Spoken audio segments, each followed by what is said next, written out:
My name is Nina Walsh. I am 40 years old, a social worker at Brightwood Senior Living, and for 6 years I have specialized in a part of the job most of my colleagues quietly avoid, sitting with residents whose memories have started coming apart at the seams, learning to follow them into whatever decade their mind has decided to visit that particular afternoon. I thought I understood every strange, tender turn that kind of work could take, right up until a resident named Eleanor Pryce looked at me during a routine medication check, took my hand in both of hers, and called me Margaret. I corrected her gently, the way I'd been trained to, offering my real name without making a point of the mistake. Since confusion about names was one of the gentlest, most common symptoms in residents, this deep into vascular dementia, Eleanor didn't seem to hear me. She held onto my hand and told me, in a voice suddenly urgent, almost pleading, that I needed to be careful with Darren, that he had a way of making everyone believe his version of things, that she should have listened to her own instincts years earlier instead of trusting him one more time. I sat with her for another 20 minutes that afternoon, the way I usually did when a resident slipped into an old memory this vividly, asking gentle, open questions, letting her lead wherever the story wanted to go. She told me about a boy, a grandson she said she'd never been allowed to meet properly, growing up somewhere she wasn't welcome anymore. She told me his name was Ryan. My husband's name is Ryan. I told myself, driving home that evening, that it was simply a coincidence, an unremarkable name shared by thousands of grandsons who had nothing to do with each other. But 3 days later, when Eleanor mentioned Darren again, this time describing him as a man who worked with his hands, tall, quiet until he wasn't, married to a woman named Diane who never once stood up to him, I felt something cold and unfamiliar settle low in my stomach. My mother-in-law's name is Diane. I found myself standing outside one anyway, 3 days later, sitting across from Eleanor Pryce in the sunroom of Brightwood, watching her carefully fold and refold a paper napkin, the way she often did when her hands needed something to do while her mind wandered. And I asked her, as casually as I could manage, whether she remembered her grandson's last name. Walsh, she said, her pale eyes suddenly sharper than usual, the particular clarity dementia sometimes offers in small, unpredictable windows. Ryan Walsh. Diane made sure of that, didn't she? Made sure the boy never carried my name anywhere close enough to remind anyone I existed. I sat completely still in that sunroom and understood, with a certainty that had nothing to do with coincidence anymore, that the woman across from me was very likely my husband's biological grandmother, a woman his own family had told him his entire life was already dead. My co-worker Priya Anand, another case manager at Brightwood, found me still sitting there 20 minutes later and asked what had rattled me so badly. I told her only part of it at first, watching her expression shift from curiosity into something more careful. "You should be cautious here, Nina," she said. "If you're right, this isn't a case management question anymore. It's a personal one, and those two things get tangled up fast in a place like this." I appreciated the warning, even as I understood I was already too far past turning back. Over the following 2 weeks, I spent more time with Eleanor than my caseload technically required, gathering fragments the way you gather pieces of a photograph torn into unequal, scattered pieces. Some afternoons, she barely acknowledged me at all, lost somewhere further back, mistaking me for a nurse from decades earlier. Other afternoons, usually late morning before the fatigue that settled over her by evening, her memory sharpened into something almost startling. The shape that slowly emerged was sadder than any single dramatic secret could have explained on its own. Eleanor had married Darren Young, and Darren, by her fragmented account, had been the kind of man who was warm in public and considerably less patient behind closed doors, controlling in the quiet way that narrows a woman's entire life down to whatever keeps the peace. Diane, their only daughter, sided entirely with her father as a teenager, and when Eleanor finally left, in her mid-50s, Diane cut contact almost immediately, telling her own son, years later, that his grandmother had died before he was born. To understand how deeply that possibility unsettled the ground beneath my marriage, you would have to understand the particular shape of Ryan's family, a controlled, precise household where holiday dinners ran on an exact schedule, and anything from before Ryan's own childhood stayed carefully, deliberately unexamined. That much I had already suspected. What I found next, 3 weeks later, going through Eleanor's file more carefully during a quiet evening shift, was something I hadn't expected at all. Tucked into the financial section of Eleanor's intake paperwork, required for any resident receiving assistance with billing, was a power of attorney document, granting full financial authority over Eleanor's accounts to a woman named Carol Jennings, listed as a cousin with a residential address 2 states away. Attached to it, in a separate section I nearly overlooked, was a summary of Eleanor's monthly pension deposits and a modest but real investment account left to her from her own mother decades earlier, totaling, according to the most recent statement, just under $200,000. Eleanor's monthly care fees at Brightwood, I already knew from working there, were billed against the facility's lowest assistance tier, the tier reserved for residents with minimal outside resources, requiring state supplemental support to cover the difference. According to her own financial file, Eleanor didn't need that supplemental support at all. She had more than enough to cover full, comfortable care on her own. I pulled the billing history myself over the following week, comparing 4 years of monthly statements against the deposits recorded in Eleanor's account. And the pattern that emerged made my stomach turn in a way the earlier family secret hadn't quite managed to. Eleanor's pension deposited reliably every month, untouched by any expense related to her own care, while a separate quarterly transfer, considerably larger, moved out of the account entirely, routed to an address I didn't recognize at first, until I cross-referenced it against public records and found it belonged to Carol Jennings. I sat with that discrepancy for several days before I understood what it likely meant, and when I finally worked up the nerve to quietly search public records for Carol Jennings, I found a modest rental history, a part-time job at a discount retailer, nothing that suggested a woman managing nearly $200,000 of someone else's money with any particular skill or attention.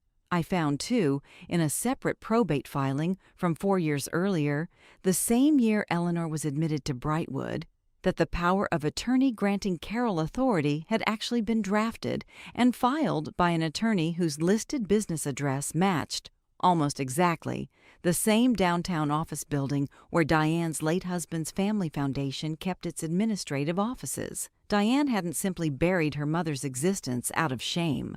Someone close to her had arranged, quietly and legally, for a distant, financially modest cousin to hold authority over Eleanor's money, while Eleanor herself lived on the facility's cheapest available tier, her own funds sitting largely untouched, somewhere Diane could access far more easily than Eleanor ever could again. I told Ryan everything on a Tuesday evening, the photograph from Eleanor's file, and the financial summary both placed on our kitchen table between us, the same table where we'd eaten dinner together thousands of ordinary evenings, without either of us suspecting an entire hidden branch of his family was quietly unraveling 2 floors above my own office.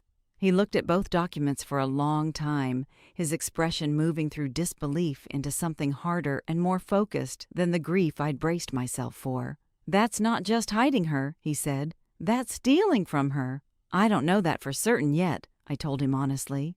"But I think we need to find out, carefully, before we accuse anyone of anything we can't prove." We reached out to Carol Jennings directly the following weekend, driving 4 hours to the small town where she lived, and found a nervous, soft-spoken woman in her 50s who nearly closed the door on us twice before finally agreeing to talk.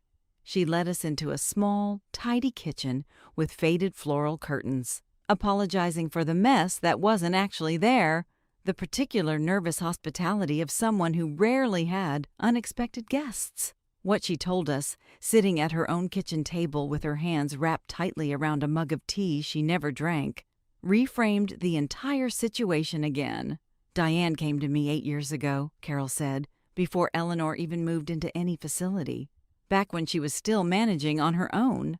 She told me our family needed someone neutral to hold power of attorney in case anything ever happened, someone outside the immediate family so there'd be no appearance of a conflict of interest, and she promised me it was just a formality, that she'd handle all the actual paperwork and decisions herself, and that all I needed to do was sign where the lawyer told me to and forward any mail that came to my address. "Did you ever meet Eleanor?" I asked her gently. Carol shook her head slowly. "Twice at family events, years before any of this. She was kind to me, kinder than most of that side of the family ever bothered to be. I think that's part of why it never occurred to me that Diane could be doing something wrong by her. I trusted the wrong thing, I think. I trusted that family looks after family." "Did you know about the money?" I asked. Carol's eyes filled with tears. "I signed papers for years without reading them closely, because I trusted her, because she's family, distant as we are, and because she made it sound like I was doing something small and helpful. I never once saw a bank statement. I never once made a single decision about where that money went.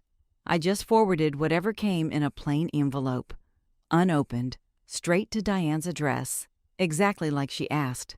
I didn't even know the account held that much until you just told me the number sitting in my own kitchen."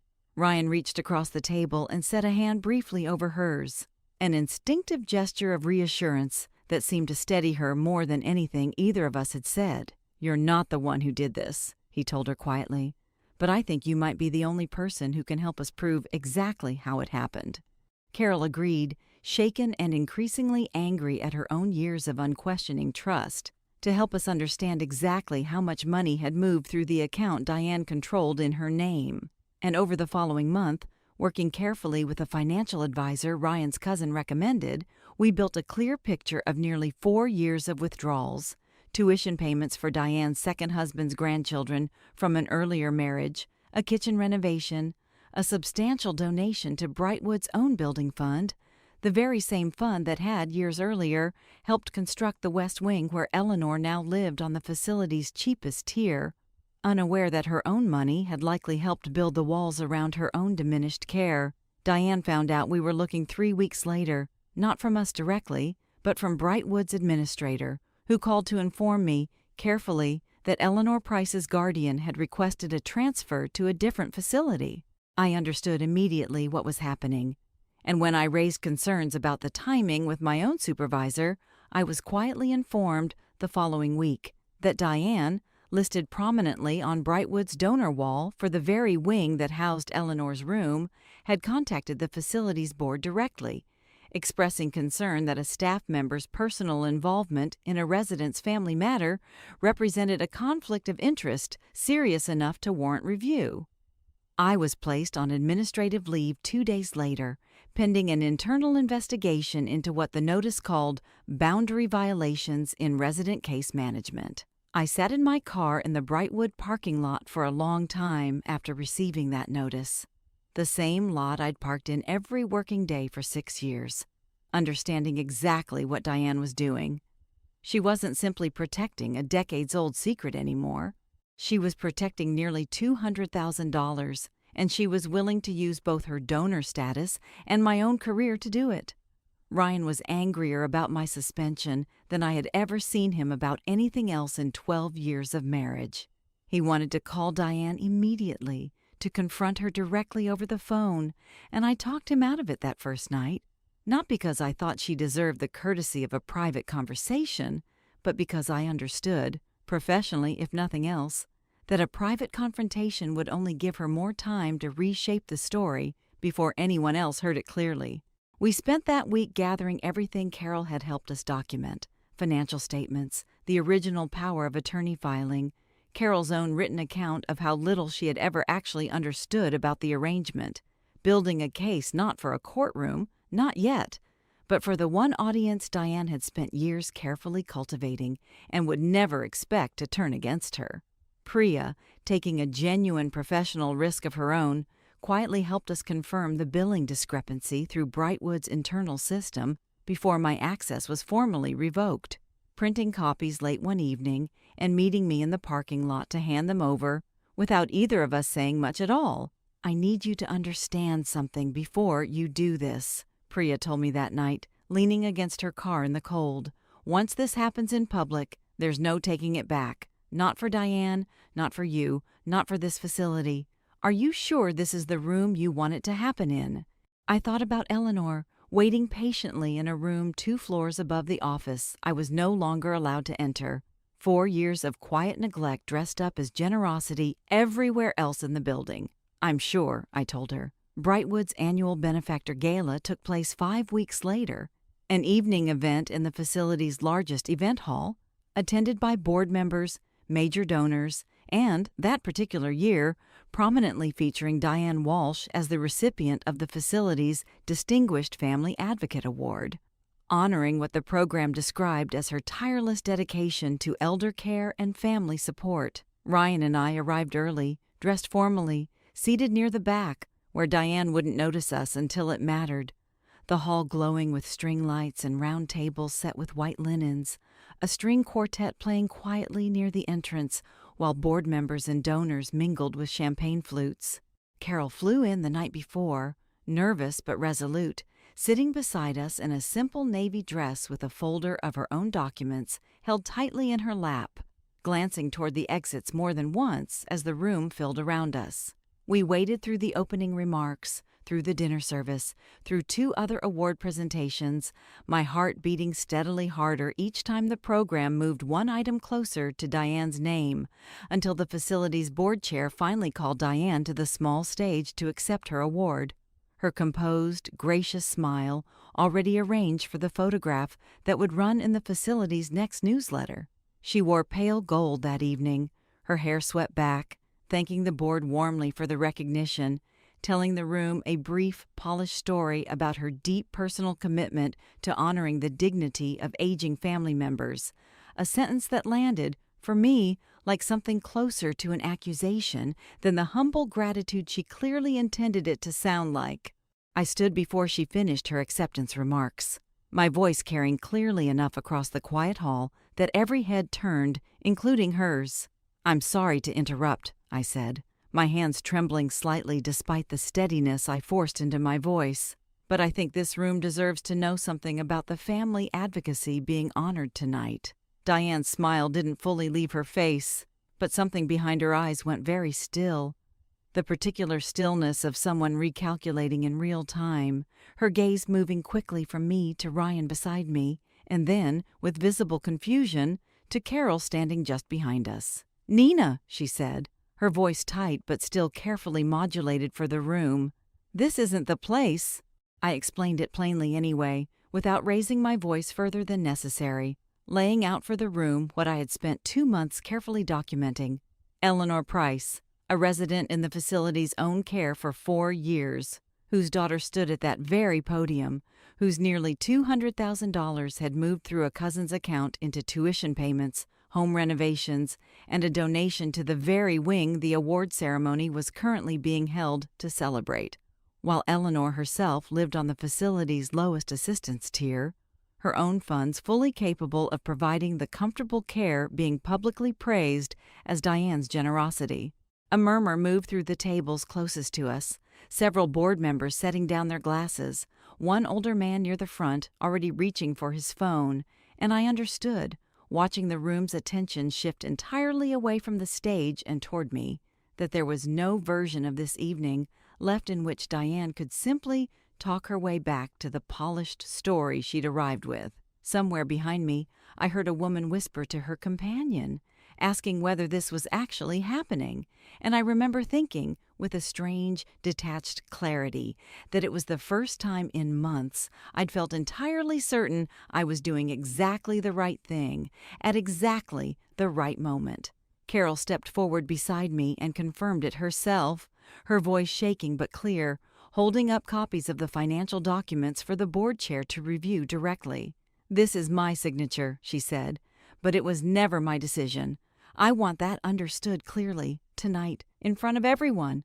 I trusted her, and she used that trust to hide money that should have gone toward her own mother's care. The room, which had been humming with polite dinner conversation moments earlier, went completely silent, the particular silence that spreads outward from wherever real shock first lands.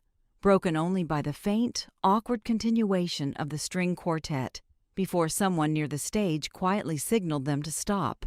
Diane's voice, when she finally found it, came out tight and defensive, her carefully arranged composure cracking visibly in front of the very room she'd built that composure to impress. "This is a private family matter," she said, being aired in an enormously inappropriate setting. "It's a financial matter involving an elder care resident," I said, "and this facility's own donor wall, which makes it exactly the room's business tonight." The board chair, a careful, precise woman named Louise Ferris, who had run Brightwood's Oversight Committee for over a decade, stepped forward from her seat near the stage and asked, quietly but firmly, for Diane to step down from the podium while the board reviewed the documents immediately, that same evening, rather than allow the award presentation to continue under circumstances that had just become seriously in question. Diane left the stage without another word, her heels sharp against the sudden quiet of the hardwood floor, Ryan watching her go with an expression I couldn't fully read, something between grief and a kind of exhausted relief that the truth was finally, undeniably, out of his hands and into the open where it could no longer be managed or buried. The weeks that followed moved with the particular slow efficiency of institutions finally forced to act. Brightwood's board rescinded Diane's award and removed her name from the donor wall within the month, citing, in careful formal language, concerns about the source and management of the underlying funds. My own administrative leave ended almost immediately, once the board understood the full context. My supervisor personally apologizing for how quickly they'd moved against me, based on Diane's initial complaint, and Louise Ferris herself called me a week later to say that the board intended to review its complaint procedures more carefully going forward so that a donor's standing could never again be used to silence a staff member raising a legitimate concern. Ryan petitioned for guardianship over Eleanor's care and finances, a process that moved more smoothly than either of us expected once Carol's documentation and the facility's own board review were entered into the record. The attorney who had originally drafted Carol's power of attorney, when contacted by Ryan's own lawyer, quietly withdrew from representing any further matters connected to Diane's family foundation, rather than risk his own name being pulled further into the unfolding scrutiny. Eleanor was transferred, within her financial means, to Brightwood's higher assistance tier, a private room with better light and daily physical therapy her cheaper tier had never included, funded entirely by her own money for the first time in 4 years.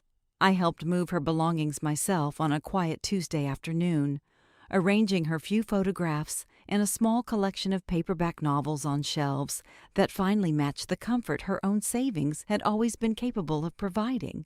Diane did not attend the guardianship hearing. She sent instead a lawyer, and the account restructuring proceeded without her presence or her objection, the numbers speaking clearly enough on their own that no further argument was raised. Ryan spoke to her exactly twice in the months that followed, both brief, difficult calls that ended without resolution. And though he told me he still holds some quiet hope that time might soften whatever distance remains between them, he has stopped waiting for it, choosing instead to spend that energy on the grandmother he still has time left to know. Carol, who had spent 8 years quietly signing whatever papers arrived in unmarked envelopes, became unexpectedly one of the closest additions to our small family in the aftermath. She visits Eleanor now every few months, the two of them slowly building the kind of relationship neither had ever been given the chance to have.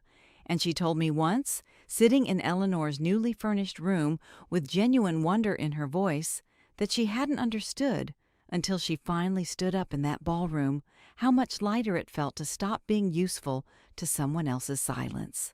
Eleanor's memory continues its slow, uneven decline, some afternoons sharper than others, some mornings lost entirely to decades that no longer align with the present. But she is comfortable now, genuinely comfortable, in a way 4 years of quiet financial neglect had never allowed her to be.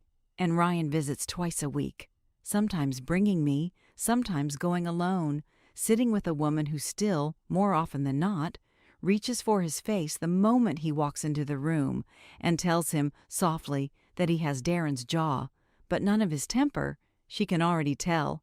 I think often about how close the entire truth came to staying buried. How easily a distracted board might have accepted Diane's complaint against me without ever asking why a devoted family advocate would fight so hard to keep her own staff member away from a resident's case. I think about Carol, signing papers in good faith for 8 quiet years, and about how much financial abuse of the elderly depends on exactly that kind of good faith. Distant enough not to ask too many questions, trusting enough not to look too closely at what she was actually signing. Priya still brings it up sometimes, over coffee in the break room, half joking that I should have warned her I intended to blow up a facility gala before she agreed to hand me those printouts in a dark parking lot. I tell her every time that I hadn't fully decided how far it would go either. Not until I was standing at that table, watching Diane's practiced smile settle into place for a photograph built entirely on money that was never hers to give away. Some decisions, I've learned, aren't made in a single dramatic instant. They accumulate quietly, one uncomfortable document at a time, until the only version of silence left feels heavier than the truth ever could. I still work at Brightwood. I still sit with residents whose memories have started coming apart at the seams, and I understand now, more clearly than before, that protecting them sometimes means following an uncomfortable inconsistency all the way to its uncomfortable end, even when the person standing in the way of that truth has spent years building a reputation specifically designed to make anyone hesitate before questioning her at all. Thank you so much for watching. Drop a comment below, hit that subscribe button, and I'll see you in the next one.